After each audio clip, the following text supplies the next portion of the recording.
ইরানে আবারও আবিষ্কৃত হয়েছে স্বর্ণের এক বিশাল মজুদ, যা দেশটির খনিজ সম্পদের মানচিত্রে নতুন সম্ভাবনার দ্বার খুলে দিয়েছে। স্থানীয় গণমাধ্যম জানিয়েছে, দক্ষিণ খোরাসান প্রদেশে অবস্থিত বেসরকারি মালিকানাধীন সাদান স্বর্ণ খনিতে পাওয়া গেছে বহু টন আকরিক সমৃদ্ধ একটি নতুন স্বর্ণের খনি।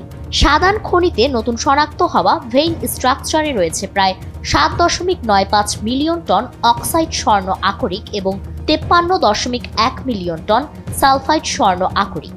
এ আবিষ্কারের ফলে খনিটির মোট স্বর্ণ মজুদ আনুষ্ঠানিকভাবে দাঁড়িয়েছে প্রায় 61 মিলিয়ন টন, যা দেশটির খনিজ সম্পদের ইতিহাসে অন্যতম বড় সংযোজন। দীর্ঘদিনের আন্তর্জাতিক নিষেধাজ্ঞা ও অর্থনৈতিক চাপ ইরানের অর্থনীতিকে সংকটের মুখে ফেলে দিয়েছিল।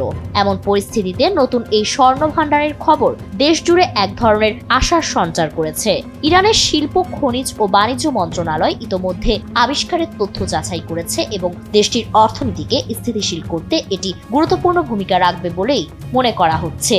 ইরানে বর্তমানে মোট 15টি স্বর্ণ খনি চালু রয়েছে, যার মধ্যে উত্তর পশ্চিমাঞ্চলের জারসুরান খনি এতদিন সবচেয়ে বড় হিসেবে পরিচিত ছিল।